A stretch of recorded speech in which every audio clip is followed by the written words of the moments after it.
بسم اللہ الرحمن الرحیم۔ معروف پاکستان کی شخصیت، عالمی شہرت یافتہ مولانا طارق جمیل صاحب، انہوں نے اپنے نام کا مولانا طارق جمیل MTJ انہوں نے ایک برانڈ اس نام سے بیچیں گے، شلوار قمیض اور لوگوں کے عام ضرورت کی چیزیں یہ بیچنے کا کاروبار شروع کیا۔ ایک طوفان ان کے خلاف اٹھا کہ یہ مولانا کو شایع نشان نہیں ہے، مولانا کے لیے نہیں ہے مناسب کہ وہ تجارت کرے یا اپنے نام کا برانڈ شروع کر دے اور کاروبار کرے۔ وہ اپنے دفاع میں لگے ہوئے ہیں، دفاع میں مختلف انہوں نے بیانات دیے ہیں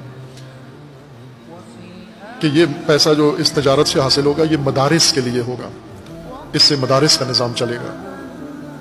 چونکہ مدارس کا جو مالی منبع ہے وہ بہت ہی نامناسب ہے۔ چندے اکٹھے کرنا، لوگوں سے مانگنا، لوگوں کا دست نگر رہنا، مدارس کو خود کفیل ہونا چاہیے، اپنے مالی منابع مدارس کے پاس ہونے چاہیے، چونکہ ان کی شہرت ہے، ایک دنیا میں ایک نام ہے، تو ان کا نام ہی خود برانڈ ہے ایک، اور تجارتی کمپنیوں نے فوراً ہاتھوں ہاتھ لیا، اور ظاہر اس سے بڑی انکم ہوگی، اور ان پر یہ اعتراض ہوا کہ کیوں کیا یہ کام۔ وہ یہ جواب دیتے ہیں کہ یہ میں نے اپنی ذات کے لیے نہیں کیا،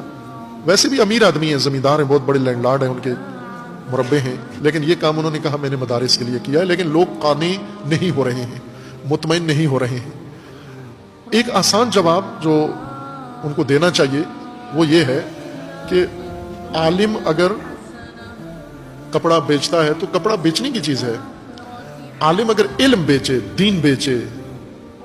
اپنی روح بیچے، ضمیر بیچے، پھر اس کو متہم کرو، وہاں شایع نشان نہیں ہے۔ بیچنے کی چیز بیچے، بیچنے دو اس کو۔